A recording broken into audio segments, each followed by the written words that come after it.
Cancel your cards and change the locks. Today. Kevin Torres said it without looking at me, his hand still wrapped around my husband's phone like it was something dangerous, something that might bite. I'd known Kevin for 15 years, fixed every device our family owned, came to our Christmas parties. His daughter had been in my book club until she went off to college. In all that time, I'd never heard fear in his voice. Until now. Kevin, what? I need you to sit down, Betty. He pulled a chair from behind the counter. Please. I'm 66 years old.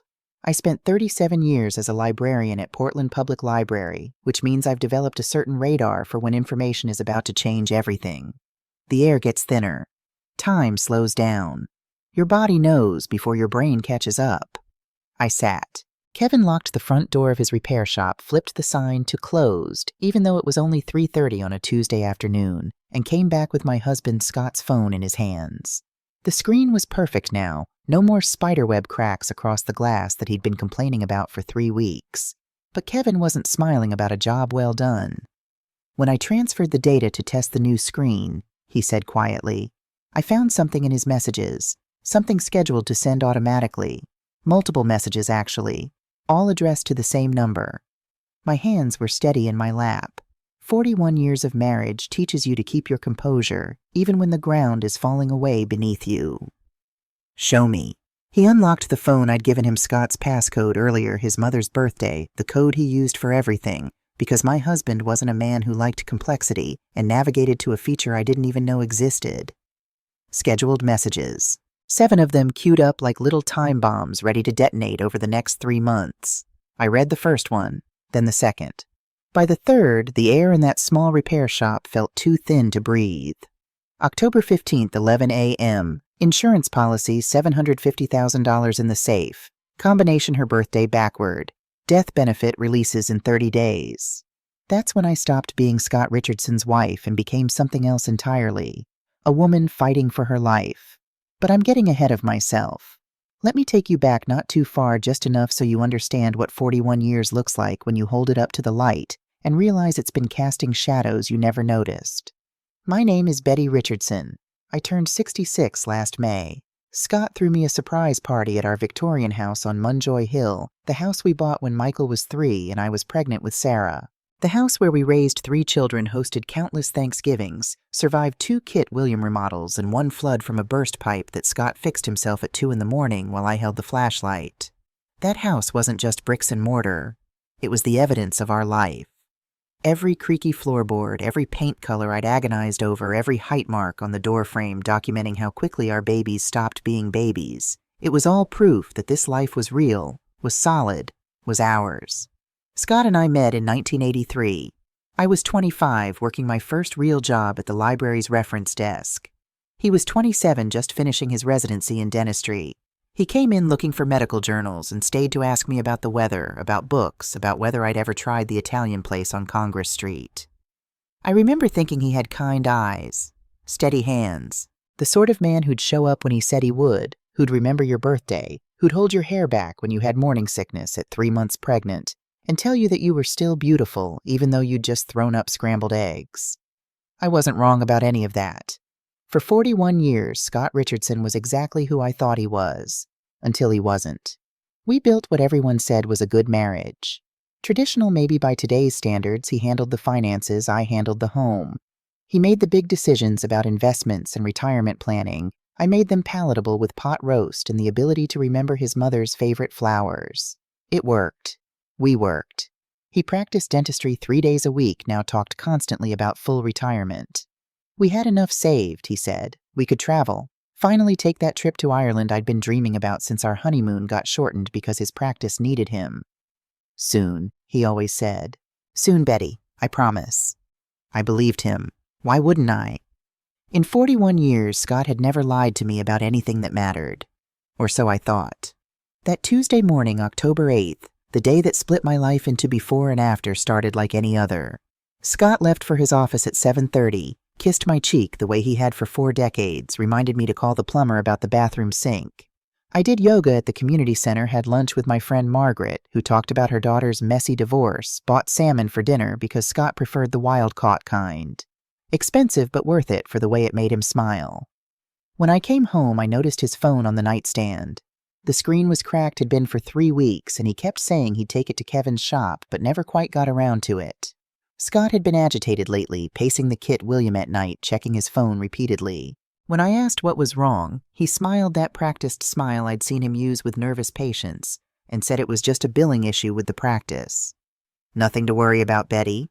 I decided to do something nice. Take his phone to Kevin, get it fixed, surprise him. Small gesture, big impact, that was the language of our marriage. I had no idea I was about Kevin handed me the phone like it weighed 1,000 pounds. Betty, I'm so sorry. I almost didn't look. I wish I hadn't. But once I saw... I scrolled through the scheduled messages one after another, each one a nail in the coffin of everything I'd believed about my life. October 30th, 9:00 a.m., Dr. Wells confirmed the documentation. Early onset dementia, 3 office visits recorded. Nobody will question it. Dr. Patricia Wells, our family doctor for 25 years, golf partner with Scott every Saturday morning. She'd confirmed documentation of dementia visits I'd never made November 15th, 2:00 p.m. The medication switch is working. She's been more confused forgetting conversations. I keep a journal documenting everything. My hands started shaking then. Medication switch, I took a daily vitamin. Nothing else. Or, was that true? Scott made my tea every night before bed. Chamomile for better sleep, he'd say, handing me the warm mug with that gentle smile. How long had I been drinking poison disguised as care? December 1st, 11:30 a.m. Practice sale closes next week. $2.1 million to the offshore account you set up. I told the kids I'm just retiring. $2.1 million. Scott had told me the practice was worth maybe $700,000. He'd shown me the valuation last year when we discussed retirement. Had that been a lie too? And offshore account, whose offshore account, December 15th, 8:00 p.m. Everything's in motion. The new prescription should finish it by month's end. Peaceful in her sleep. No autopsy needed for dementia patients. The room tilted. Finish it. Finish me. My husband, the man who'd held my hand through 3 deliveries, who'd slow danced with me at our daughter Sarah's wedding, who'd wept at his mother's funeral while I held him, was planning to kill me in my sleep and make it look like natural causes. No autopsy needed for dementia patients. He'd thought of everything. December 30th, 6:00 a.m. It happened last night. Funeral tomorrow. You were right, everyone's sympathetic. No one suspects. I read that line 3 times. It happened last night. Clinical. Detached. Like he was reporting on a dental procedure, not my death.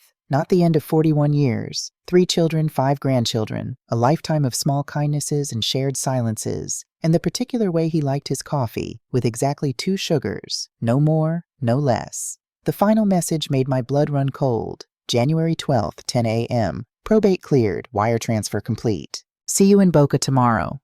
Our life starts now. Our life. Not his life. Our life. With someone else. Someone he was messaging, planning with, promising a future to. Someone who knew he was going to murder his wife and was fine with it. Maybe even helping. Betty. Kevin's voice came from very far away.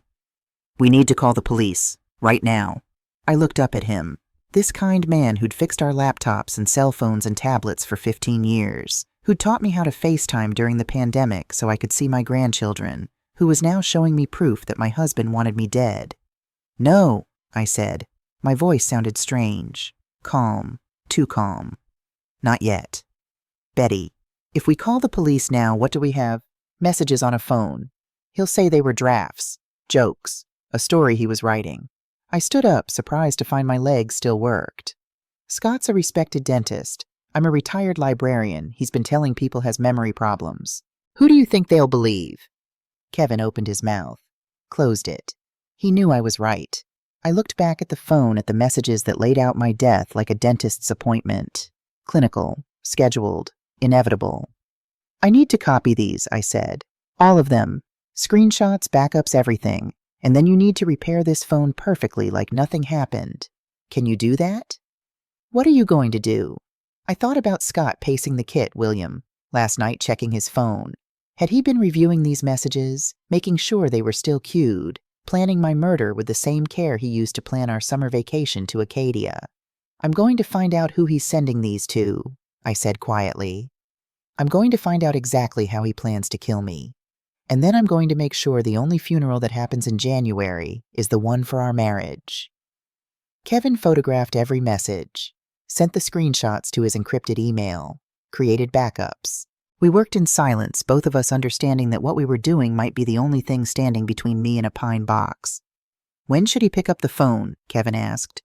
Tomorrow afternoon. Tell him everything worked perfectly. No data loss, no problems. I slipped my purse over my shoulder. And Kevin, thank you for calling me, for caring enough to look. Mrs. Richardson, Betty, please be careful. If he's capable of this, he won't suspect me, I said, and I believed it. Because the greatest advantage I had was that Scott Richardson had spent 41 years underestimating me, seeing me as gentle, passive, safe. He'd forgotten that librarians are researchers, that we know how to find information, trace connections, build cases from scattered facts, that women my age didn't survive this long by being naive. He'd made a crucial mistake, and I was going to use it. I drove home through October streets painted gold and red with autumn leaves. The sun was setting over Casco Bay, beautiful and deceptive, like 41 years of marriage hiding murder beneath its calm surface. Scott wanted me dead by January 12th. He was going to be disappointed. When I got home, the house was empty. Scott wouldn't be back until 6:15. He kept to schedules like most people kept to breathing. I had 2 hours. I went to the safe in our bedroom closet, hidden behind winter coats. Combination my birthday backward. Of course Scott would use that in his messages. It was the truth, the combination he'd set up years ago. So you can always access it if you need to, he'd said. Another small kindness that now looked like planning. The safe clicked open. Inside our marriage license, the deed to the house, birth certificates for the kids, and there a thick folder labeled insurance. I pulled it out with shaking hands.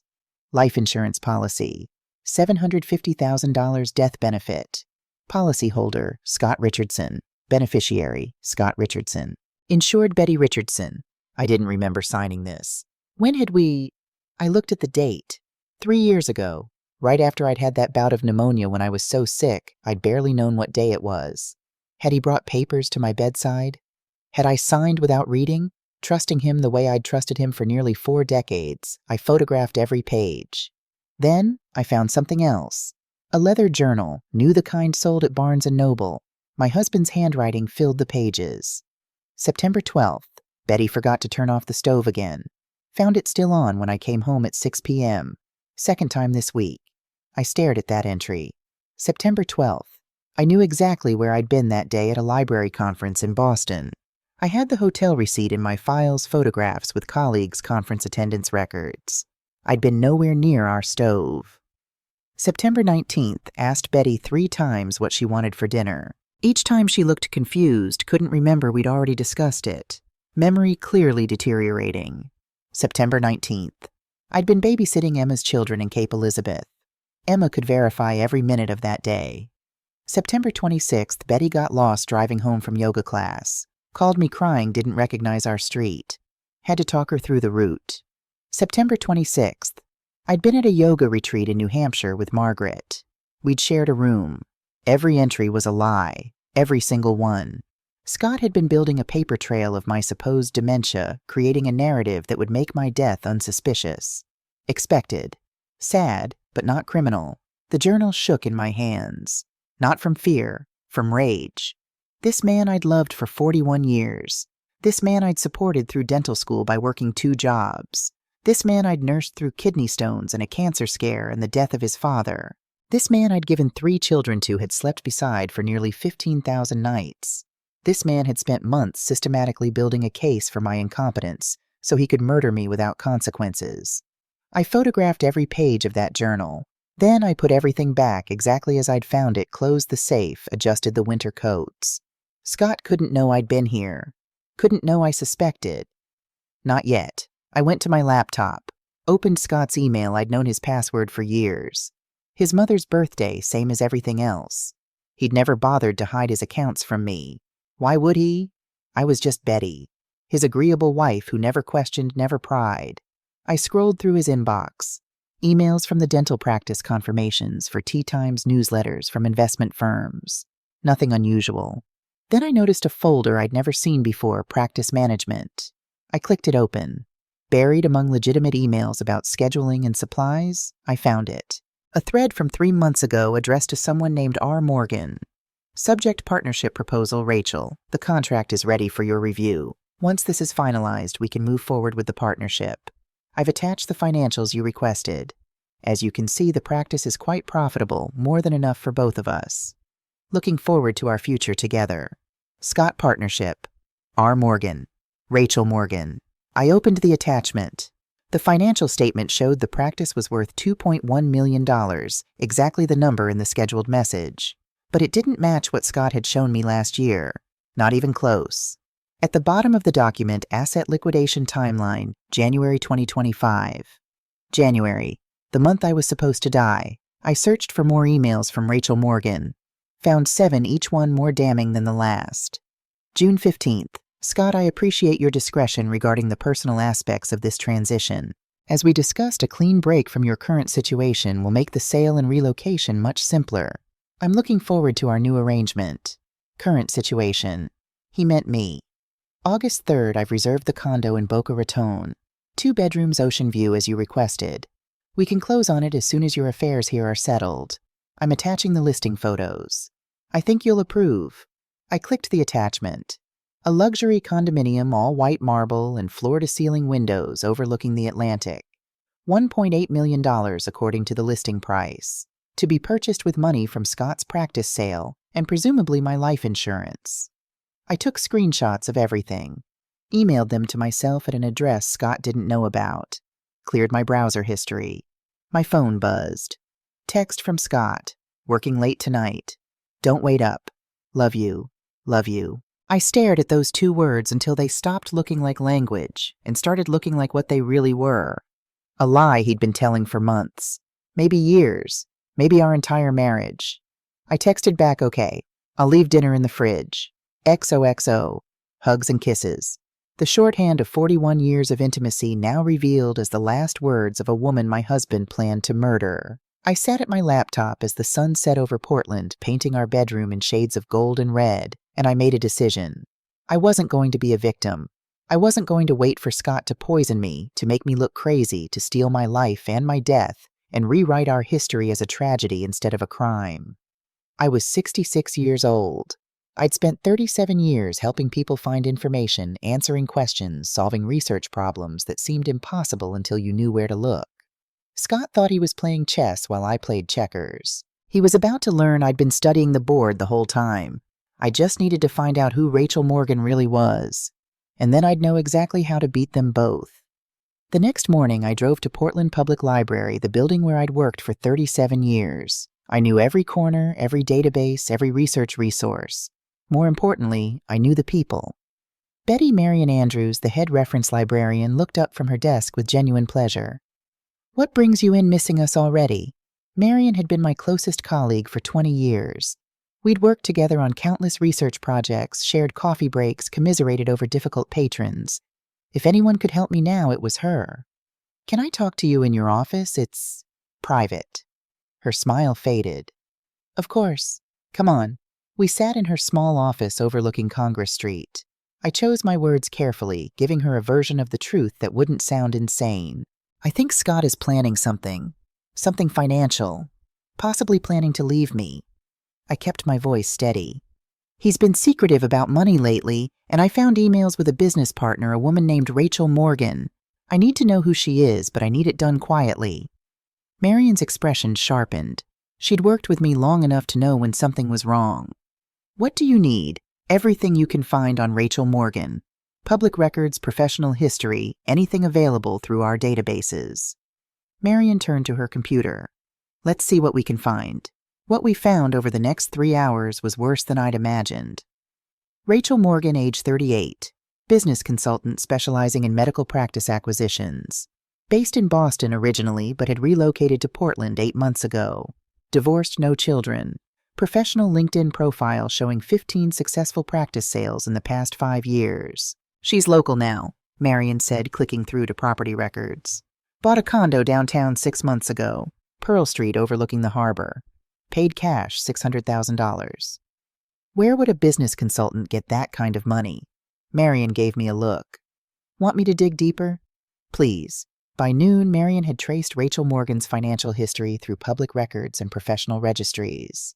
The picture that emerged made my blood run cold. Rachel's previous business had failed spectacularly 2 years ago, leaving her with outstanding loans and angry creditors. She'd declared bankruptcy in 2022. So where had the money for a $600,000 condo come from? Marion found the answer buried in corporate filings. The Portland condo had been purchased through a shell company. The money had been transferred from an account belonging to Richardson Dental Associates, Scott's practice. Betty, Marion said carefully, this woman appears to be embezzling from your husband's practice. Or I said quietly, he's funding her willingly.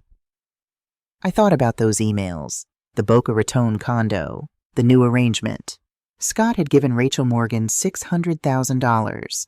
He'd promised her a luxury condo in Florida. He was planning to sell his practice for $2.1 million and disappear with her in January. And the only thing standing in his way was me. There's something else, Marion said, her voice dropping. I found a court filing. Rachel Morgan was investigated for elder fraud in Massachusetts 3 years ago. A client accused her of manipulating him into signing over his financial assets. The case was dismissed due to lack of evidence, but Betty... She turned her screen so I could see the complaint.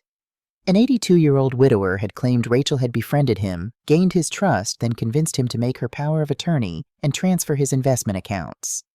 By the time his daughter discovered what was happening, Rachel had withdrawn over $400,000. She'd returned the money when threatened with prosecution, claimed it had been a misunderstanding about payment for consulting services. The old man had been too confused to testify reliably, so the case fell apart.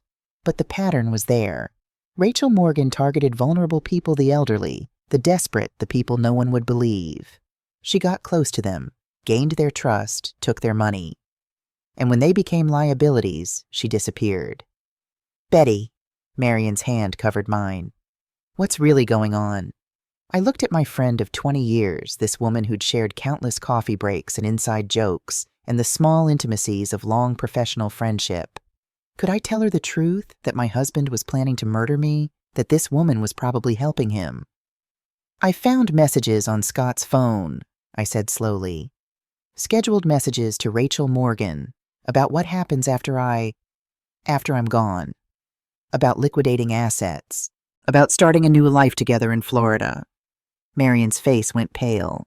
After you're gone, Betty, what do you mean?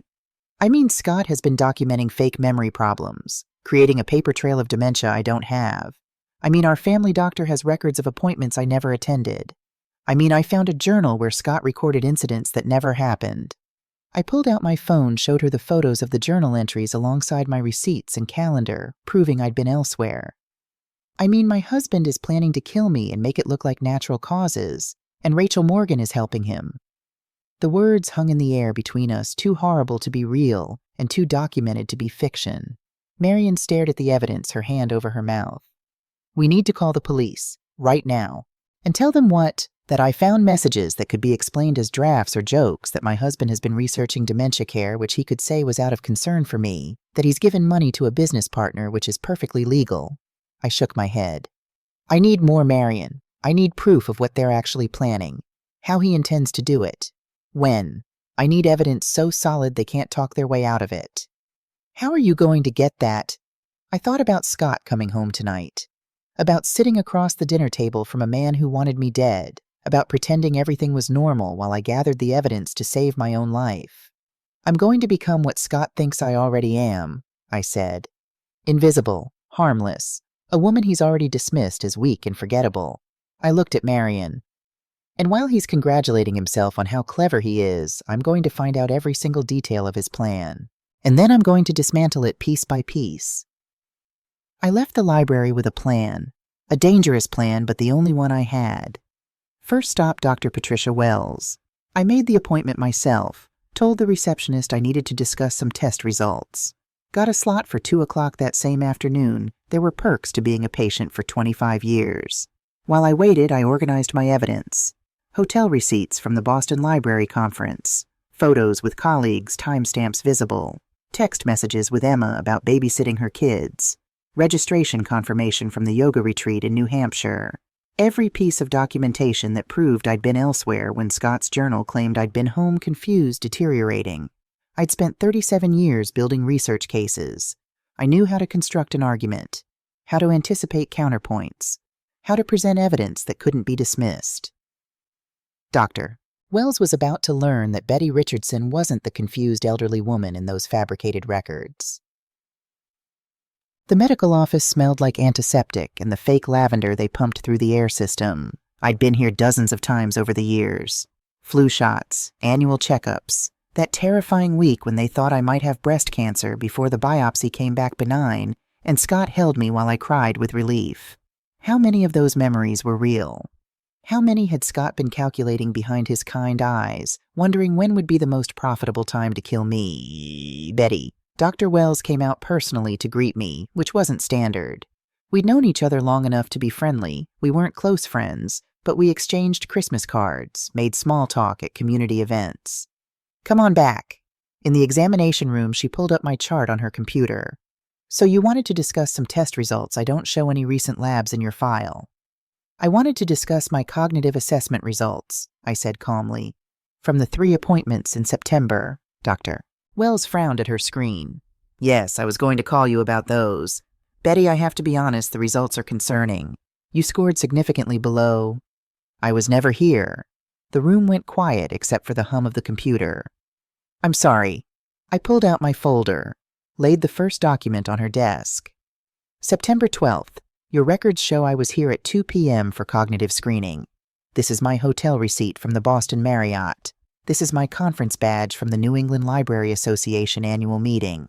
These are photos of me at dinner that night with 6 colleagues, all of whom can verify I was in Boston, not Portland. Dr. Wells' face had gone pale. She looked at the documents, then at her computer screen, then back at the documents. September 19th. I laid down the next set. Your records show another appointment at 10 a.m. This is a text from my daughter Emma asking me to come early to babysit because her sitter canceled. These are photos of me with my grandchildren that day, all time-stamped. Emma can verify I was at her house in Cape Elizabeth from 8 a.m. to 6 p.m. Betty, I don't understand. September 26th. My voice was getting harder now, the steel showing through. Your records show a 3rd cognitive assessment. This is my registration for a yoga retreat in New Hampshire. This is a photo of me and my friend Margaret in our shared room. This is the receipt for our meals. I spread all the evidence across her desk like cards in a poker game I was about to win. I was never here for any of those appointments, Dr. Wells. Someone created those records. Someone entered them into your system using your credentials. Someone documented cognitive decline that never happened. I leaned forward. And I think you know who. Dr. Wells stared at the documents, her hands shaking slightly. This is impossible. These notes are in the system. They're signed with my digital signature. The cognitive screening forms are completed, scored, filed. Did you give anyone access to your login credentials? Ever let anyone use your computer while logged in? Her face told me the answer before she spoke. Scott asked to use my laptop a few months ago, during our golf game. Said he wanted to check a lab result for one of his patients who was also my patient, wanted to coordinate care. She looked sick. He was only on it for a few minutes while I went to the restroom. Long enough to create 3 appointments and enter false data. But the cognitive screening forms are detailed. The tests, the scores, the clinical notes, can be copied from templates and filled in, I said, by someone who's worked in medical settings, who understands how the systems work, who knows exactly what dementia documentation looks like because he's been a part-time psychiatric consultant for dental anxiety patients.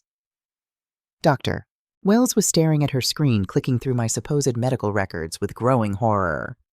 Betty, I don't know what to say. If this is true, this is medical fraud. This is falsification of records. I could lose my license for this security breach. I'm not here to get you in trouble, I said, though part of me wanted to. I'm here because I need you to document the truth. I need you to write an official statement that these records were created without your knowledge or consent, that they don't reflect any actual medical appointments or assessments, that based on your actual interactions with me, you have no concerns about my cognitive function. Of course, absolutely. She was typing furiously now. Betty, why would Scott do this? What could he possibly... My phone buzzed. Text from Scott. Where are you? I'm home early. We need to talk." The words made my stomach drop. Scott never came home early, never deviated from his schedule. "I have to go," I said, standing. "Can you email me that statement today?" "Yes, but Betty, should we call the police if Scott falsified medical records?" "Not yet. I need more evidence first. But thank you, Dr. Wells, for believing me." I left before she could ask more questions, before I had to explain that I couldn't go to the police because the medical fraud was the least of my problems. The fake dementia records were just the foundation for something worse. They were Scott's justification for my murder. I drove home with my heart pounding. Scott home early meant something had changed. Had Kevin said something when Scott picked up the phone? Had I left some trace of my investigation? But when I pulled into our driveway, I saw a second car. A silver BMW I didn't recognize. I sat in my car for a moment, steadying myself. Then I walked into my own house like I belonged there, like I wasn't walking into a trap. Scott was in the living room. He wasn't alone. The woman standing next to him was beautiful in that effortless way some people are. Mid-30s dark hair and a professional cut, wearing a charcoal suit that probably cost more than my monthly grocery budget. She smiled when she saw me, warm, genuine, the kind of smile that made you want to trust her. I hated her immediately. "Betty?" Scott's voice was too bright. "There you are. I wanted you to meet Rachel Morgan. She's the business consultant I told you about, the one helping me sell the practice." Rachel extended her hand. I shook it, feeling her firm grip, her cool palm. "Mrs. Richardson, it's wonderful to finally meet you. Scott's told me so much about you." "Funny," I said, keeping my voice pleasant. "He hasn't told me much about you at all." A flicker of something crossed Scott's face. Discomfort warning, but Rachel just laughed. "Well, I'm afraid I'm one of those boring business topics. Practice valuations, market analyses, tax implications, not exactly dinner table conversation." She settled gracefully onto our sofa, crossing her legs. "But Scott and I thought it might be helpful for me to explain the process to you directly. This is a big decision for your family." "Our family." She said it like she was part of it, like she had any right to sit on the sofa I'd picked out 15 years ago and talk about our future. I sat across from them, my purse in my lap, inside my phone set to record. "I'd love to hear about it," I said. Rachel pulled out an iPad, all business efficiency. "So as you may know, Richardson Dental Associates has been valued at $2.1 million. The market for established practices in Portland is excellent right now." "Scott told me it was worth about $700,000, I interrupted. "Last year when we discussed retirement planning." Scott shifted uncomfortably. That was a preliminary estimate, honey, before the full assessment. The practice has appreciated significantly," Rachel added smoothly. "Dr. Richardson's patient base is excellent. The equipment is modern. The location is prime. We have 3 interested buyers already." "How fortunate. And what's your commission on a $2.1 million sale?" Rachel didn't miss a beat. "Standard industry rate is 10%, but I've offered Scott a reduced rate of 7% given our professional relationship." 7% of $2.1 million. That was $147,000, not including whatever else Scott had already given her. "Professional relationship," I repeated. "Is that what you call it?" The temperature in the room dropped 10 degrees. "Betty," Scott said carefully, "Rachel is a respected consultant. She's handled over 15 practice sales, including Dr. James Mitchell in Boston and Dr. David Park in Connecticut." Rachel's smile didn't waver, but her eyes went cold. "You've done your research." "I'm a librarian. Research is what I do." I looked at Scott. "Did Rachel tell you that both Dr. Mitchell and Dr. Park lost money working with her?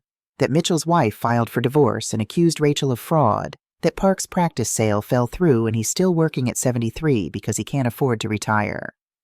"Those were complicated situations," Rachel said, her voice still pleasant but with an edge now. "Family issues that had nothing to do with my work." "Family issues. Is that what you call elder fraud?" Scott stood up. "Betty, that's enough. Rachel was investigated and cleared. You're being rude." "I'm being informed. There's a difference." I stood too, facing my husband across 41 years of marriage. "I won't agree to selling the practice until I understand exactly where our money is going. I want to see the full contract. I want our lawyer to review it. I want documentation of every fee, every expense, every transfer." "You don't need to worry about the details."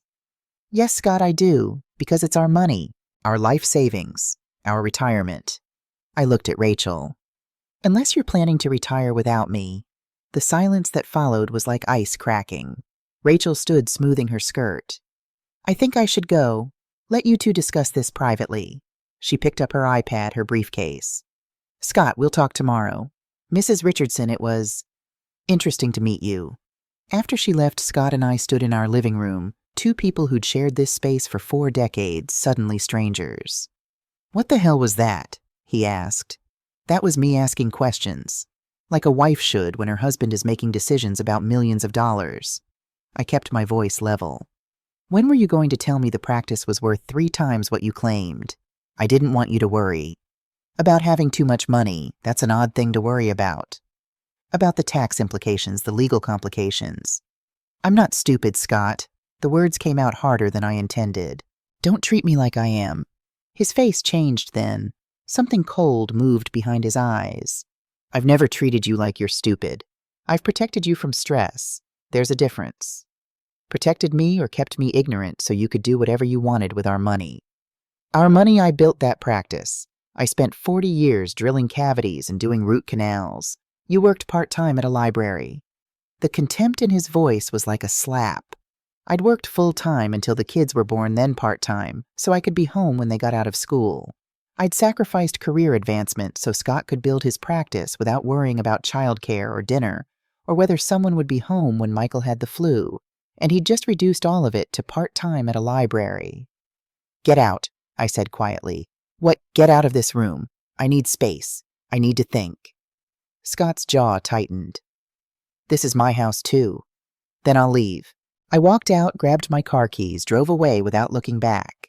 In my rearview mirror, I saw Scott standing in the doorway, his phone already at his ear, calling Rachel probably, telling her I was becoming a problem. Good. Let them worry. Let them scramble. Let them wonder what I knew and what I was planning, because I was just getting started. I drove to the library, my sanctuary. Marion was still there, working late as usual. How did it go with Dr. Wells? She asked. She confirmed the records are fake. She's writing a statement. I collapsed into a chair in her office. And I just met Rachel Morgan. You what? I told her about the ambush at my house, Rachel's performance, Scott's contempt. By the time I finished, Marion was furious on my behalf. That absolute bastard. After everything you've done for him. Marion, I need to search something else. Scott's medical records. She blinked. His medical records, Betty, those are private. Even if I could access them through some database, which I can't, that would be... He keeps copies at home, in the safe. I pulled up my photos. I photographed everything. I just need you to help me understand what I'm looking at. I showed her the medical documents I'd found. Most were routine dental x-rays, annual physicals, cholesterol results. But there was one file that had caught my attention, an MRI report from May. Marion pulled it up on her computer, enlarged the image. This is a brain scan. See this shadow here? She pointed to a white mass on the scan. That's a tumor. The room swayed. What? Meningioma. It's a tumor of the brain's protective membrane. This one is sizable, about 2.3 centimeters. She scrolled through the radiologist's notes. Benign but growing. Located in the frontal lobe. What does that mean? The frontal lobe controls decision-making, impulse control, personality. A tumor there can cause changes in behavior judgment. She looked at me. Betty, this could explain why Scott's been acting different.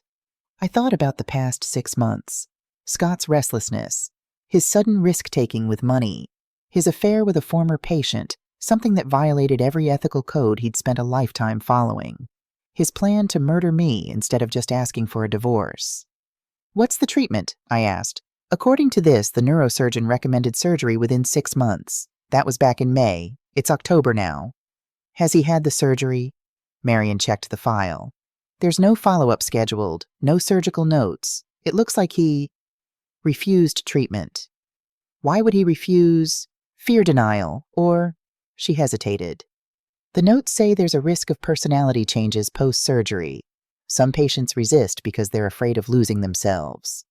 I stared at that MRI scan at the white mass pressing against my husband's brain. Part of me wanted to feel sympathy. Scott was sick, scared, facing his own mortality. But sympathy didn't change the fact that he was planning to kill me. Does this matter? Marion asked gently. Legally, I mean if he has a brain tumor affecting his judgment. It might explain his behavior. It doesn't excuse it. I closed the file. And it doesn't change what I have to do. But it did change something. It added a layer of tragedy to what was already unbearable. My husband wasn't just a monster. He was a sick, frightened man making terrible choices.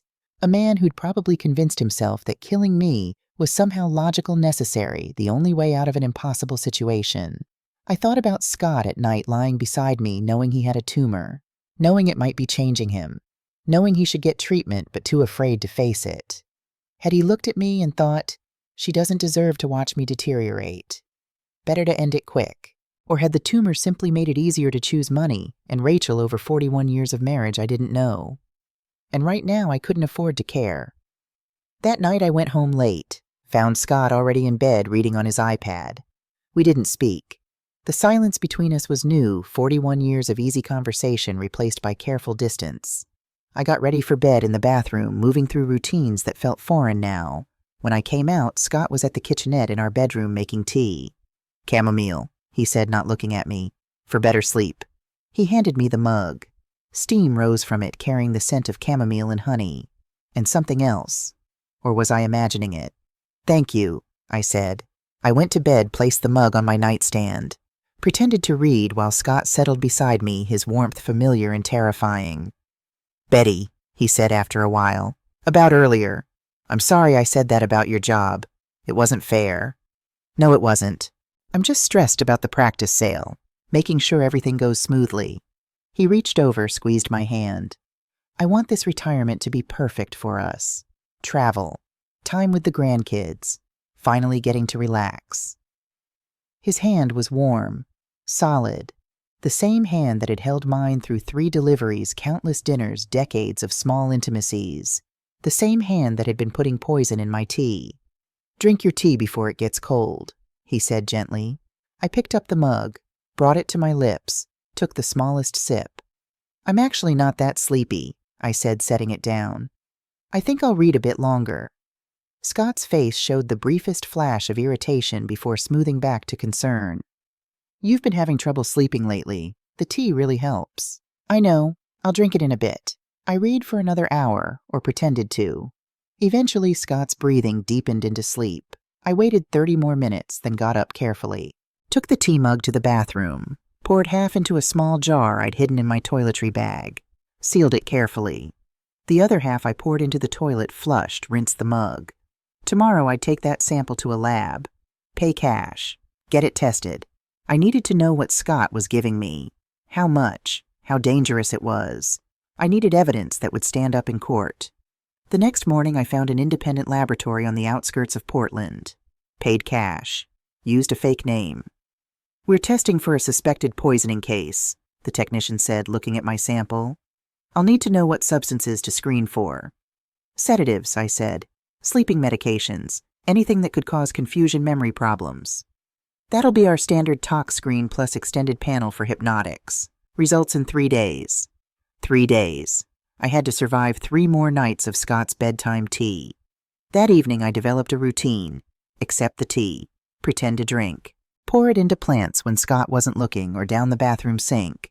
Always rinse the mug immediately. Hide any evidence. It felt absurd, like a bad spy movie, but it was keeping me alive. On the 3rd night, Scott's patience was wearing thin. "Betty, you're not drinking your tea again." "I'm fine. Not tired." "You've been acting strange all week. Paranoid. Hostile." He set down his iPad, turned to face me. "I'm worried about you. Maybe we should talk to Dr. Wells about adjusting your medications." "I'm not on any medications." "Exactly. Maybe you should be." His voice was so gentle, so concerned. "Honey, you've been forgetting things. Getting confused.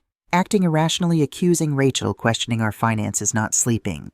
These are all signs that something's wrong." He was gaslighting me. Right to my face, using the fake medical records as proof that I was the one with problems. "I'm fine," I repeated. "You're not, and I think deep down you know it." He took my hand. "Let me help you. Let me take care of this." "Let me kill you," I heard beneath his words. "Let me make this easy. I'll call Dr. Wells tomorrow." I lied. "Good. That's good." He kissed my forehead. I love you, Betty. I just want you to be well. The next day, the lab results came back. Zolpidem, the generic form of Ambien, 20 milligrams per cup of tea, double the normal dose. The technician's report noted concentration consistent with deliberate adulteration. Chronic ingestion at this level would cause severe cognitive impairment, memory loss, confusion, and potentially fatal respiratory depression when combined with alcohol or other sedatives. I had my evidence, physical proof that Scott was poisoning me. But I still couldn't go to the police, because Scott would claim he was giving me medication prescribed by Dr. Wells for sleep problems medication I'd agreed to take. It would be my word against his, and he had those fake medical records saying I was confused, forgetful, unreliable. I needed more. I needed to prove intent. Premeditation. I needed to catch him in the act. On Friday afternoon, I followed Rachel Morgan. I wasn't proud of it. I'm 66 years old. I shouldn't be stalking people through Portland in my Toyota Camry like a character in a thriller novel. But desperate times, desperate measures. Rachel's daily routine was predictable. Morning run along the Eastern Promenade, coffee at the Artisan Place on Congress Street, work from her condo, lunch meetings with various business people. But on Friday, she drove to a medical building on Forest Avenue. Maine Medical Partners, obstetrics and gynecology. I sat in the parking lot, my heart pounding. Why would Rachel Morgan be seeing an OB-GYN? When she came out 40 minutes later, she was carrying paperwork and smiling. I waited until she drove away, then went inside. I need to make an appointment, I told the receptionist. Of course. Which doctor would you like to see? Whoever Ms. Morgan just saw. Rachel Morgan. She's a friend recommended the practice. The receptionist smiled. That would be William. She's wonderful. Are you looking for obstetric care or gynecological? Obstetric. Pregnancy care. I'll call back, I managed. Thank you. I made it to my car before the implications hit me. Rachel Morgan was pregnant, or claiming to be. If she was pregnant with Scott's baby, or if she'd convinced him she was, that changed everything. That gave Scott a reason beyond money, a future, a new family to replace the one he was destroying. That night I hired a private investigator. Kevin had recommended him a former police detective named Frank Morrison who specialized in domestic cases. I met him at a coffee shop, showed him everything I had. The scheduled messages, the fake medical records, the financial transfers, the lab results showing I was being poisoned. Frank listened without interrupting, his expression growing darker. Mrs. Richardson, this is attempted murder. You need to go to the police. With what messages he can claim are drafts, medical records, he can say I'm confused about money transfers to a legitimate business partner. I shook my head. I need more. I need proof of conspiracy. I need to know if Rachel is really pregnant, and if so, whose baby it is. You want me to investigate Rachel Morgan. I want you to find out everything. Her real medical history, her actual financial situation, whether she's pregnant and how far along. Any connection between her and Scott beyond business. I slid an envelope across the table. I can pay cash. Frank looked at the money, then at me. I'll do it, but Mrs. Richardson, Betty, you can't keep living in that house. If your husband is poisoning you... I've stopped drinking the tea. I'm documenting everything. I'll be careful. Careful might not be enough. It has to be. Because if I run now, he wins. The practice gets sold, Rachel gets the money, and I look like a paranoid old woman who abandoned her marriage. I met his eyes. I'm not running. I'm fighting. Frank nodded slowly. I'll have preliminary information in 48 hours. Full report by next week. Thank you. As I left the coffee shop, my phone buzzed. Text from Scott, dinner out tonight. We should talk. 7 p.m. at DeMillo's, our anniversary restaurant. The place where Scott had proposed 42 years ago, kneeling beside the water with a modest diamond he'd saved for months to afford. Either this was an attempt at reconciliation, or it was a trap. I texted back, see you there. DeMillo's sits on the waterfront in a converted ferry boat. We'd celebrated every major milestone here, engagements, anniversaries, the birth of each child. The staff knew us. The manager always gave us the corner table overlooking the harbor. Tonight I dressed carefully. Not too formal, not too casual. I wanted to look like the Betty that Scott expected, the woman he thought he knew, the wife he believed he could manipulate. I arrived first. Ordered water. Waited. Scott showed up 10 minutes late, which wasn't like him. He looked tired, older than 68. The tumor, I thought. It was affecting him more than he admitted. "Betty." He kissed my cheek, sat down. "Thanks for coming." "Of course," we ordered, made small talk. Anyone watching would see a comfortable couple married for decades enjoying dinner. They wouldn't see the current of fear and calculation running beneath every word. Finally, over the main course, Scott set down his fork. "I need to tell you something. About Rachel." My heart stopped. "Okay." We've become close over the past few months." He wouldn't meet my eyes.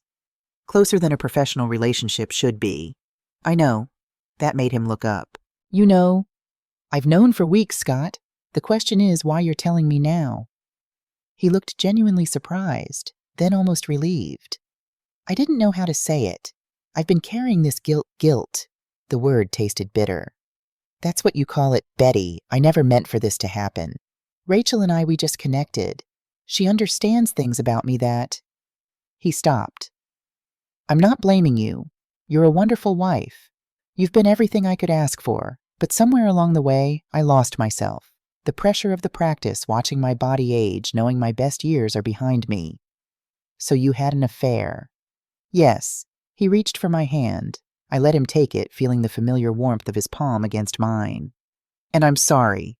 Truly. But Betty, I think maybe this is a sign. That we've grown apart. That maybe it's time to acknowledge we want different things for our retirement years." Here it comes, I thought. The divorce talk. The reasonable-sounding explanation that would lead to me agreeing to sign things to make it easy to disappear quietly. "What are you saying?" I asked, though I knew. "I'm saying maybe we should separate, amicably. You keep the house, I'll buy you out of the practice. We split our savings 50-50. The kids are grown, we don't have to stay together for them anymore." It was so reasonable, so calm, so logical, and completely different from the plan in those scheduled messages. "What about Rachel?" I asked. "What about her? Is she pregnant?" Scott's face went white. Is it yours?" "She says, she thinks, yes, probably." He looked miserable. "It wasn't planned. She's only 8 weeks along. We haven't decided what to do yet." 8 weeks. If Rachel was telling the truth, she'd gotten pregnant in late August, right around when the scheduled messages had been created. How convenient. "Does she want to keep it?" I asked. "I don't know. We're still talking about it. Betty, I know this is a lot." "Do you love her?" The question seemed to surprise him. He thought about it longer than any husband should have to think. "I don't know," he said finally. "I care about her. She makes me feel alive in a way I haven't felt in years. But love, I'm not sure I know what that means anymore." "Then why blow up our marriage for her?" "Because staying feels like dying." The words came out raw, honest. "Every day the same routine, the same conversations, the same life I've lived for 40 years. I wake up and I can't breathe, Betty. I feel like I'm suffocating in all this niceness, this comfortable, quiet, boring life we've built. So excitement is worth more than 41 years. I don't know. Maybe? Doesn't that make me terrible?" He looked at me, then really looked, and I saw something I hadn't seen in months: vulnerability. Fear. The same fear I'd been living with since I found those messages. Scott was afraid too. Afraid of aging, of dying, of wasting whatever time he had left. The tumor pressing on his frontal lobe had probably amplified those fears, warped his judgment, made him capable of things he'd never have considered before. But it didn't make him innocent. "I need time to think," I said. "Of course. Take all the time you need." He squeezed my hand. "I don't want to hurt you, Betty. I really don't. I just want to be honest about where we are." We finished dinner making empty conversation. Scott paid the bill, he always paid the bill, walked me to my car. "I'll stay at a hotel tonight," he said. "Give you some space." "Thank you." He kissed my forehead. "I do love you, you know. In my way. You've been the best part of my life for 41 years. I'm sorry I'm too broken to keep being yours." I watched him walk away, this man I'd loved for most of my adult life. This sick, scared, desperate man who'd planned my murder and was now offering me a divorce instead. Was he backing out of the plan? Had Rachel changed tactics? Or was this dinner just another layer of the trap I didn't know? But I was about to find out. Because tomorrow, Frank Morrison's preliminary report would tell me exactly what Rachel Morgan was really up to. And then I'd know whether my husband was a murderer with second thoughts or a murderer who'd just gotten better at hiding his intentions. Frank Morrison called me at 8 the next morning. "We need to meet. Now." His voice had that quality law enforcement people get when they've found something bad. I'd heard it before when the police came to tell us about the break-in at Scott's practice 10 years ago when the hospital called about my father's stroke. It was the voice that said, "Prepare yourself." We met at a diner in South Portland, away from anywhere we might be recognized. Frank slid a manila folder across the table before I'd even ordered coffee. "You were right to hire me," he said. "Rachel Morgan is not who she claims to be." I opened the folder. Inside, photographs, bank records, medical documents, court filings. A life laid bare in black and white. "Her real name is Rachel Hoffman," Frank began. "She changed it legally 6 years ago after her first fraud investigation. Before that, she worked as a pharmaceutical sales rep, got fired for forging doctor signatures on prescription pads." He pulled out a photograph of a younger Rachel, maybe 25, standing with an elderly man at what looked like a charity event. "That's Gerald Ashford, Boston investment banker. Widower, 78 years old. Rachel befriended him in 2018, convinced him she was helping him organize his estate. Over 18 months, she transferred $1.2 million from his accounts to shell companies she controlled." "What happened to him?" "He died. Heart attack. Natural causes according to the autopsy." Frank's expression was grim. "But his daughter found the missing money after his death. Rachel returned most of it when threatened with prosecution, claimed it was a misunderstanding about her consulting fees. Without Gerald alive to testify, the case fell apart." "She's done this before." 3 times that I can confirm. Always the same pattern: befriend someone vulnerable, elderly, recently divorced, terminally ill. Gain their trust. Isolate them from family. Extract money. When they become a liability, either they die conveniently or she disappears with enough money that pursuing her isn't worth it. I thought about Scott. 68, brain tumor, facing mortality, desperate for one last chance at excitement. Perfect prey. "The pregnancy?" I asked, though I already knew. Frank pulled out medical records. "I have a contact at Portland Imaging who ran her name through their system. Rachel Morgan had a hysterectomy 4 years ago. Complications from endometriosis. She cannot get pregnant." The words sat between us like a bomb. "She lied to Scott about being pregnant." "Complete fabrication. I'm guessing she bought a positive pregnancy test online. You can get them on Amazon for $20. Showed it to Scott, told him it was his, and boom, instant leverage. Now he can't just divorce you. There's a baby to think about, a future family, all the emotional manipulation she needs to keep him committed to the plan." I stared at the medical records. 4 years ago, Rachel had been married briefly. That part of her story was true. The divorce happened after the hysterectomy, when her husband found out she'd been lying about trying to conceive. Everything about Rachel Morgan was calculated deception. "There's more," Frank said quietly. He pulled out another document. "I got access to Scott's medical records from Portland Neurology." "How did you—" "Don't ask. The tumor has grown. He had another MRI 3 weeks ago. It's now 3.1 centimeters. The neurologist noted significant personality changes, impaired judgment, increased impulsivity. They recommended immediate surgery." "Did Scott schedule it?" "No. According to the notes, he refused. Said he was too busy with business matters to take time off." Frank looked at me. "Betty, that tumor is affecting his frontal lobe. Every day it gets bigger, his decision-making gets worse. He might not even fully understand what he's doing anymore." "That doesn't make him innocent." "No, but it might make him savable." Frank closed the folder. "Scott is being manipulated by a professional con artist while a brain tumor destroys his judgment. Rachel is using his illness, his fear of death, his desperation for one last chance at feeling young. She's probably convinced him that killing you is the only option, that you'd never agree to a divorce, that you'd take everything that he deserves, this after 40 years of sacrifice. And when I'm dead? My guess, she keeps him around long enough to liquidate all the assets. Then either he has a convenient accident, or she just disappears with the money and leaves him to face the consequences. Either way, she wins." I thought about dinner last night. Scott offering me a divorce? Was that real? Or had Rachel told him to try the peaceful route first, and if I didn't cooperate, they'd go back to plan A? "I need to talk to her," I said. "Rachel, face to face." "Betty, that's dangerous." She doesn't know I know about the fake pregnancy. She doesn't know about you. She thinks I'm just a suspicious wife. I looked at Frank. I need to hear her pitch. I need to understand exactly what she's planning.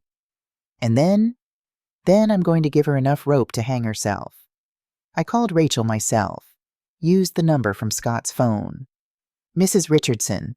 She sounded surprised. This is unexpected. We need to talk, without Scott. Can you meet me? A pause. I could almost hear her calculating. Of course. When and where? The coffee house on Congress Street. 1 hour. I'll be there. Rachel arrived exactly on time, dressed in another expensive suit, carrying her designer bag. She ordered a latte and sat across from me with that practiced smile. Thank you for reaching out, she said. I know this situation must be difficult for you. Difficult is one word for it.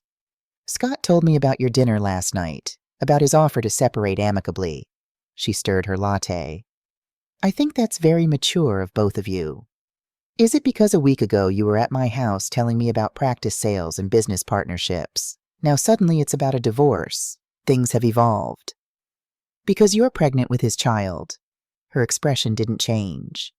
Scott told you. He said you're 8 weeks along, that it wasn't planned. I leaned forward. Here's what I don't understand, Rachel. You're a smart woman, professional. You've handled 15 practice sales. Why would you get involved with a married client? That's terrible business practice. Sometimes things happen that we don't plan. Like falling in love with a 68-year-old man with a brain tumor. Now I saw a flicker of surprise. She hadn't expected me to know about the tumor. Scott's illness is his private medical information. That affects everything. His judgment, his decision-making, his ability to consent to major life changes. I pulled out my phone, showed her the lab results. Just like this affects everything. That's the tea Scott's been giving me every night. 20 milligrams of zolpidem, double the normal dose, enough to cause severe cognitive impairment. Rachel's face went very still. I don't know what you're implying. I'm not implying anything. I'm stating facts. I laid out the documents one by one. Fake medical records showing dementia I don't have.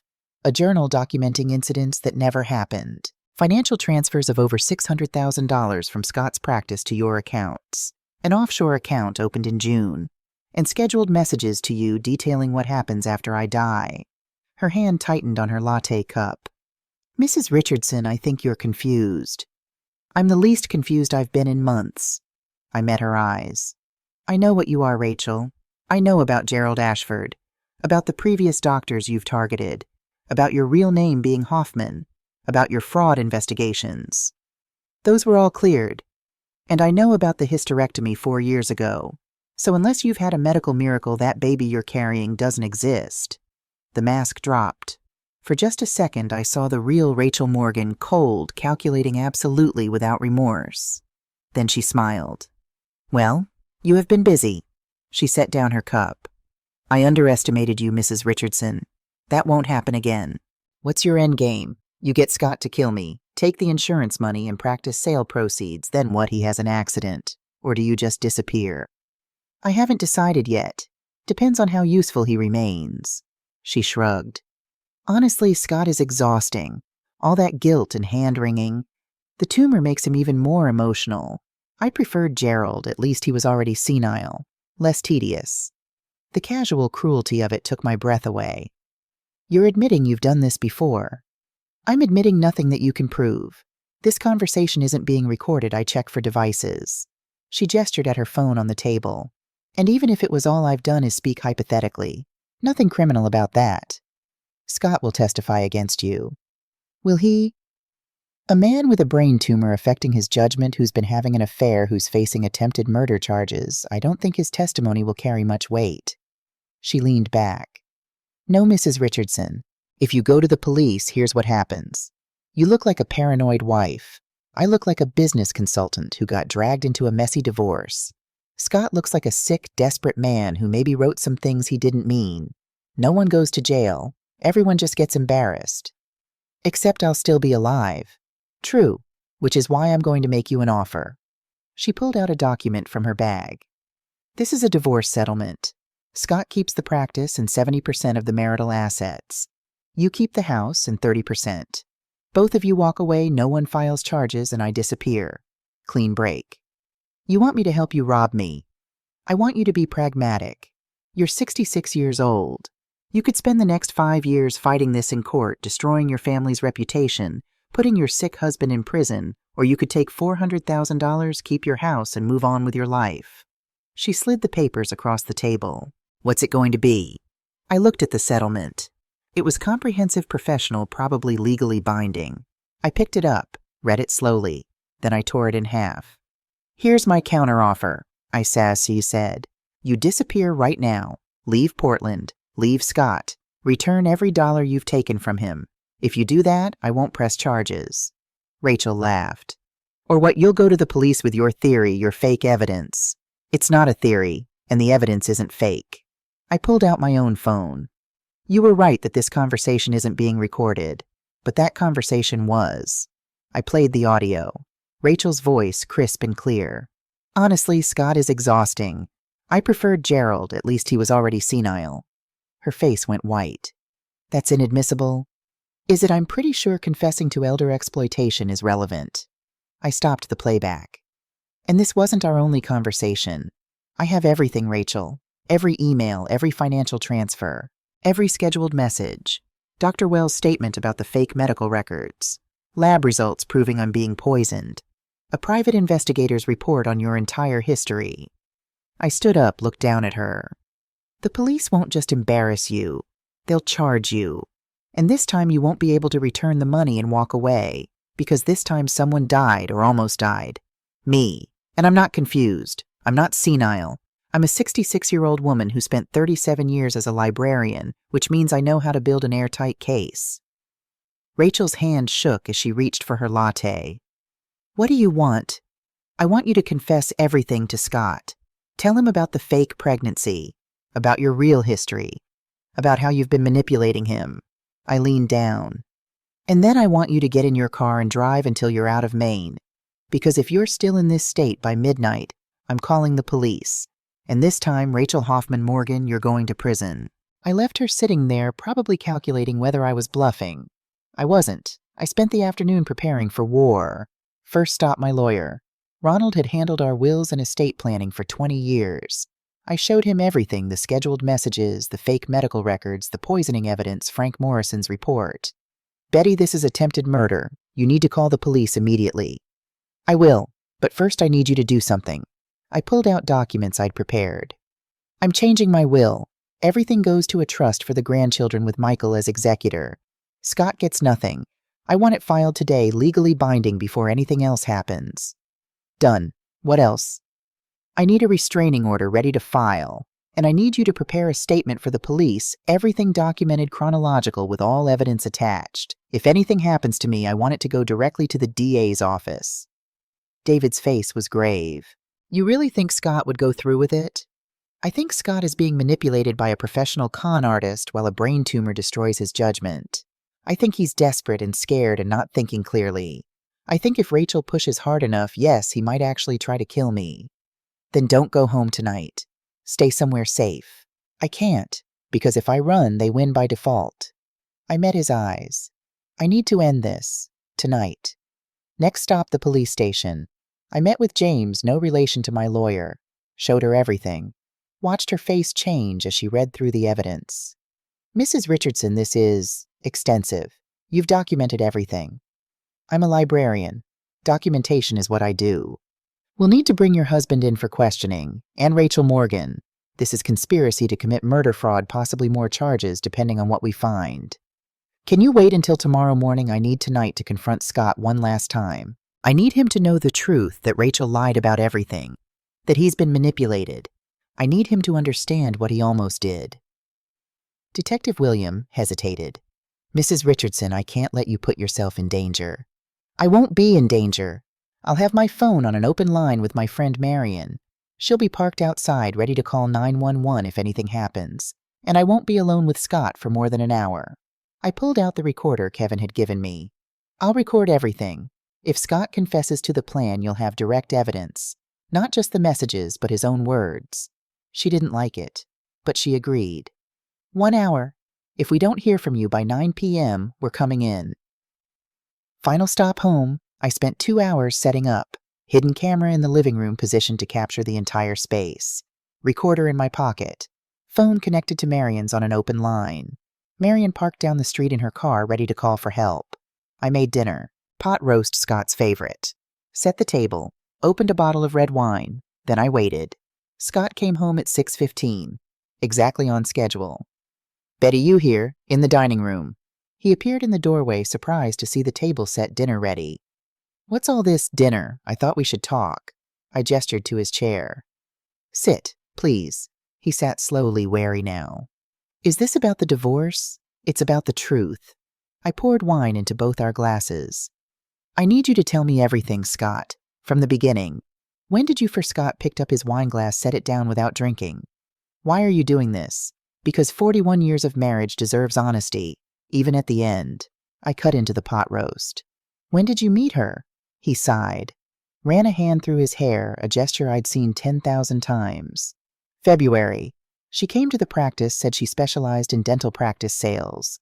I told her I wasn't interested in selling yet, but she was persistent. She'd drop by with market analyses, research on retirement planning. We'd have coffee talk about the business." He looked down. "She made me feel seen, like I wasn't just a dentist or a husband or a father, like I was interesting." "When did it become an affair?" "April. I had the first MRI that month. Found out about the tumor. I was terrified, Betty. Terrified of dying of surgery, of what the tumor might be doing to my mind." His voice cracked. "I didn't tell you because I didn't want you to worry. I thought I could handle it alone. So you told Rachel instead." She was there. She listened. She didn't panic or try to fix it. She just understood. He looked at me finally. "I'm not making excuses. I know I failed you. I know I broke every vow we made, but I was drowning and she felt like air." I wanted to feel sympathy. Part of me did. But the rest of me remembered those scheduled messages, the poison in my tea, the systematic plan to erase me. "When did you decide to kill me?" Scott's head snapped up. "What, the scheduled messages, the ones you wrote to Rachel about my death?" "It happened last night. Funeral tomorrow. Everyone's sympathetic." I pulled out my phone, showed him the screenshots. "When did you decide murder was better than divorce?" His face went gray.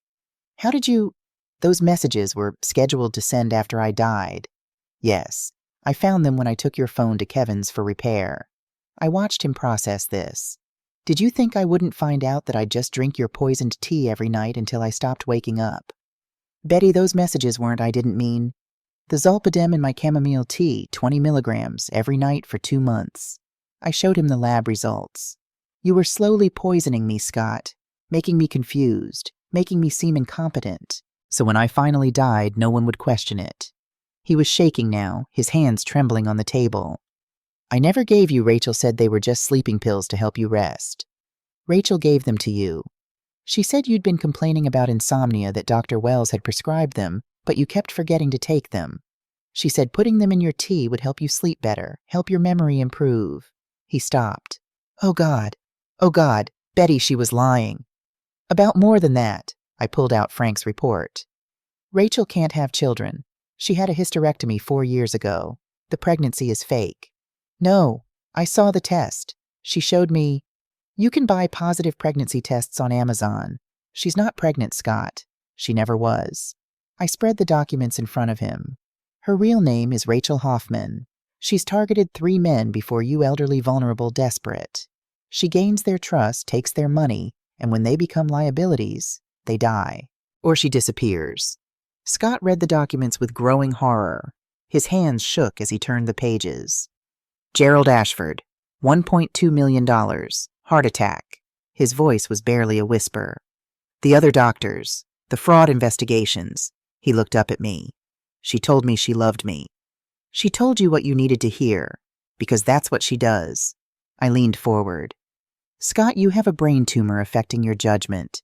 You've been manipulated by a professional con artist, but that doesn't excuse what you did. You planned to kill me. You poisoned me. You created fake medical records and lied to our doctor. You betrayed everything we built together." Tears were streaming down his face now. "I'm sorry. Betty, I'm so sorry. I don't know what I was thinking.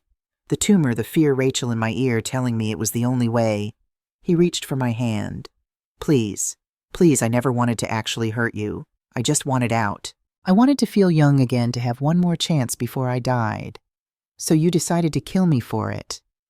I wasn't thinking clearly. I'm not thinking clearly. The tumor is changing me, making me do things I'd never normally do.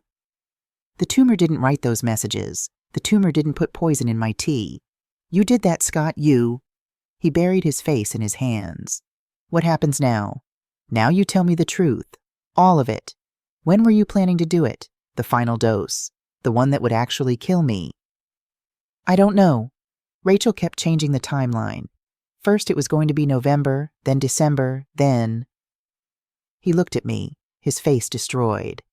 I kept hoping I wouldn't have to, that you'd agree to a divorce, that we could end this peacefully. That's why I took you to dinner last night.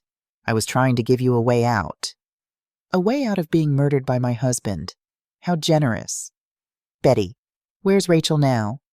I don't know. She was supposed to meet me tonight, but she texted earlier saying something came up. She'd call me tomorrow. Because I'd told her to leave Maine by midnight. Scott, I need you to understand something. Rachel was never going to run away with you. Once I was dead and she had access to the money, you were next. Either she'd kill you and make it look like suicide from guilt, or she'd disappear and leave you to face murder charges alone.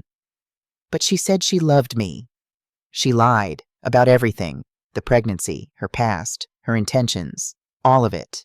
I pulled out my phone. And in about 5 minutes, the police are going to arrive. I've given them everything, the messages, the fake records, the poisoning evidence, Rachel's history. You're going to be arrested for conspiracy to commit murder. Rachel will be arrested for fraud and conspiracy. It's over. Scott's face crumbled. The kids, Michael, Sarah, Emma, they can't know about this. Please, Betty, don't do this to our family. I'm not doing it. You did. When you chose Rachel over 41 years of marriage. When you chose murder over honesty. I stood. Our children deserve to know the truth. They deserve to know their mother fought back, that I'm not a victim who went quietly into the night. What can I do? How can I fix this? You can't. It's too late for that. I heard cars pulling up outside. But you can do one thing. You can get help for the tumor. Have the surgery. Fix what's broken in your brain before it destroys what's left of the man I used to love. The doorbell rang. Scott looked at me across the dining room table where we'd shared thousands of meals. I really did love you, you know. For 41 years. That was real. I know. That's what makes this so much worse. Detective William came in with 2 uniformed officers. They read Scott his rights while he sat at our dining room table, pot roast, getting cold wine untouched. He didn't resist, didn't argue. Just let them cuff him and lead him out to the police car while our neighbors watched from their windows. The man I'd married 41 years ago, the father of my children, being arrested for trying to kill me. I should have felt triumphant, vindicated. Instead, I just felt tired. Rachel Morgan was arrested at Logan Airport in Boston 3 hours later trying to board a flight to the Cayman Islands. She'd emptied what she could from her accounts and run. She fought the charges, claimed she was the victim of a disturbed client, that Scott had manipulated her, threatened her, used her as a scapegoat for his own crimes. The evidence said otherwise. The trial took 6 months. I testified for 4 hours, walking the jury through every document, every piece of evidence, every lie. Scott's lawyer tried to argue diminished capacity due to the brain tumor. Rachel's lawyer tried to pin everything on Scott. Neither strategy worked. Scott was sentenced to 18 years for conspiracy to commit murder fraud and attempted poisoning. The judge took into account his brain tumor, his cooperation, his genuine remorse. Without those factors, it would have been longer. Rachel got 15 years for conspiracy, fraud, extortion, and elder exploitation. The prosecution had connected her to 2 other similar cases. She'd be eligible for parole in 10 years, but probably wouldn't get it. The divorce was finalized 3 months after the trial. I kept the house, 80% of our assets, Scott's pension. He kept nothing except the knowledge that he'd destroyed everything for a lie. The kids struggled. Michael couldn't reconcile the father he knew with the man who'd planned to kill his mother. Sarah went through an angry phase where she couldn't talk to either parent. Emma was the most understanding. She'd always been the mediator. We went to family therapy, worked through it slowly, painfully. I keep thinking about what would have happened if you hadn't taken Dad's phone to Kevin, Emma said during one session. If you'd never found those messages. I'd be dead, I said simply. And you'd all be mourning a mother who died of dementia complications. Scott would have remarried Rachel within a year. By the time you figured out something was wrong, all the money would be gone. How are you not angrier? Sarah asked. How are you so calm about almost being murdered? I'm furious. I'm devastated. I'm grieving the loss of 41 years of my life that turned out to be built on sand. I looked at my daughters, my son.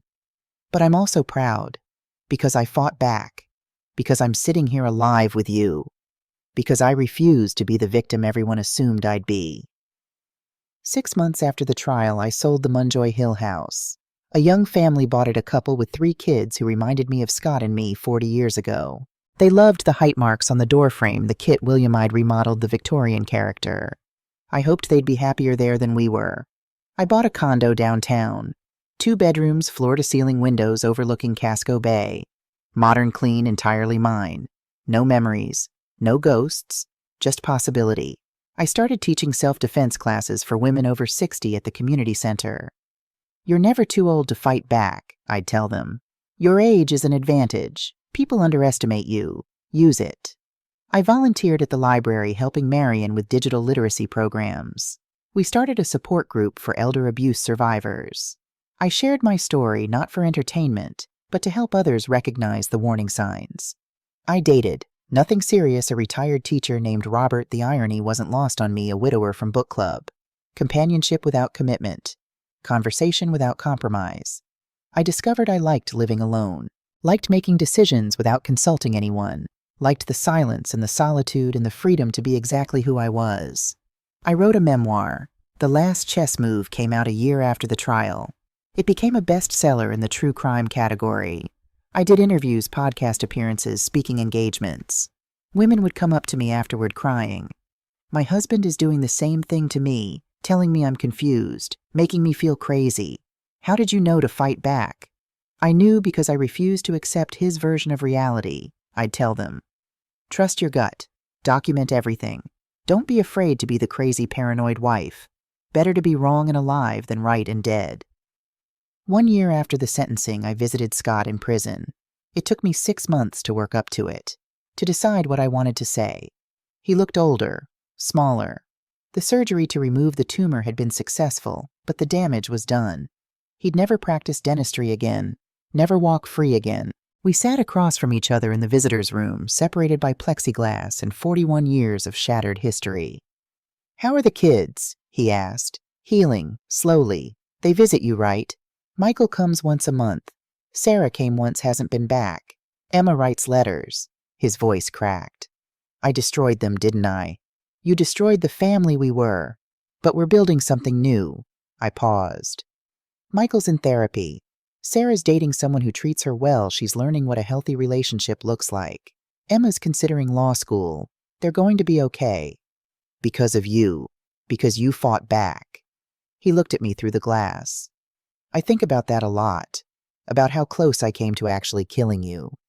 About how you saved your own life because I was too arrogant to think you'd figure it out. You underestimated me. I did. For 41 years I underestimated you. He smiled sadly. Biggest mistake of my life. The biggest mistake was choosing Rachel over honesty. No, the biggest mistake was forgetting who you are. You were never just my wife. You were Betty Smart, capable, stronger than I ever was. You built our family, raised our children, held everything together while I got all the credit. He pressed his hand against the glass. I'm sorry. For all of it. For betraying you. For trying to kill you. For wasting the best thing that ever happened to me. I looked at his hand against the glass. Didn't reach out to match it. I forgive you, I said quietly. Not for you. For me. Because I'm not going to carry this rage for the rest of my life. I'm not going to let what you did define who I am. Are you happy now? Happier than I was in the 41 years we were married. Turns out I'd been making myself smaller for so long I forgot what full-sized felt like. Scott wiped his eyes. I'm glad. Truly. You deserve happiness. You deserved better than me. I did. And now I have it. I stood. Goodbye, Scott. Betty, will you come again? I don't know. Maybe, but this isn't about us anymore. This is about me choosing whether I want you in my life in any capacity, and I haven't decided yet. I walked out of that prison into a crisp October afternoon. The sun was setting over Portland, painting the sky the same gold and red it had been painted a year ago when everything changed. But this time I wasn't afraid. I wasn't looking over my shoulder wondering if my husband was planning my death. I was free. That night I stood on my balcony overlooking Casco Bay and thought about the woman I'd been a year ago. Betty Richardson, 66 years old, librarian, wife, mother, invisible. And the woman I was now, Betty Richardson, 67 years old, survivor, fighter, author, advocate, entirely visible on my own terms. My phone buzzed. Text from Emma. Mom just finished your book. I'm so proud of you. You're the strongest person I know. Thank you for showing me what it means to fight back. I smiled. Texted back, you've always been strong, sweetheart. I just finally caught up to you. Another text, this one from Marion. Drinks tonight to celebrate 1-year anniversary of the day you walked into my office and started the fight of your life. Absolutely. My place 7 p.m. Bring wine. I looked out at the harbor at the boats bobbing in the water at the city lights starting to twinkle as darkness fell. Somewhere out there, women were being underestimated, being made to feel small, being told their memories were failing, their concerns were paranoia, their worth was measured only in their usefulness. Somewhere out there, women were being told to be quiet, be grateful, be less. I thought about all of them as I typed out the final words of my social media post, the one I'd been writing in my head for a year. To every woman who's been told she's too old to matter, too confused to trust herself, too invisible to fight back. You are none of those things. Age is not weakness. It's experience. It's pattern recognition. It's 40, 50, 60, 70 years of learning how the world works and refusing to accept less than you deserve. If someone is making you feel small, making you question your own memory, making you doubt your own reality, trust your gut. Document everything. Build your case. Fight back. You are not crazy. You are not paranoid. You are not too old to start over. I was 66 when my husband tried to kill me.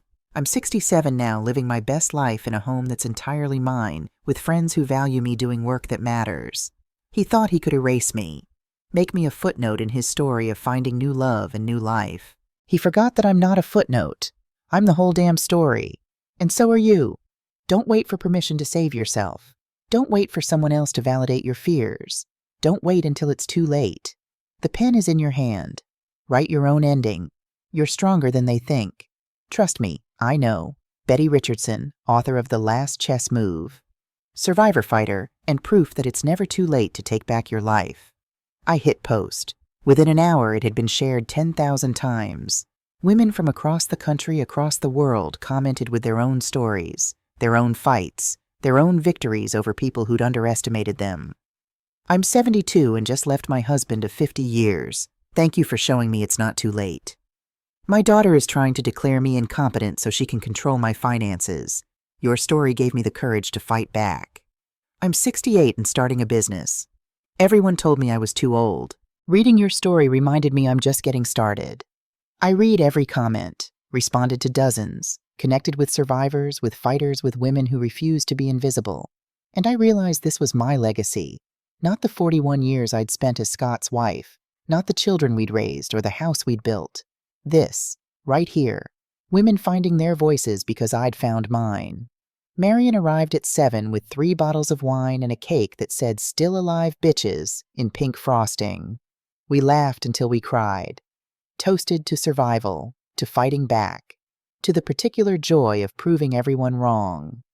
Can I ask you something? Marion said around midnight, both of us pleasantly buzzed. Do you ever wish you'd never found those messages, that you just stayed ignorant and trusted Scott? I thought about it.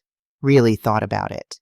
No, I said finally, because then I'd still be that woman, the one who made herself smaller, who lived in the margins of someone else's story, who thought her worth was measured by how well she served others. Finding those messages didn't ruin my life. It saved it. Even though you lost everything, I didn't lose everything. I lost a lying husband, a house full of bad memories, and the illusion that my worth came from being married. I raised my glass. But I found myself. And that's worth more than 41 years of comfortable lies. We clinked glasses. To Betty Richardson, Marion said, the most dangerous thing in the world, an underestimated woman with nothing left to lose. Correction, I said, smiling. An underestimated woman with everything to gain.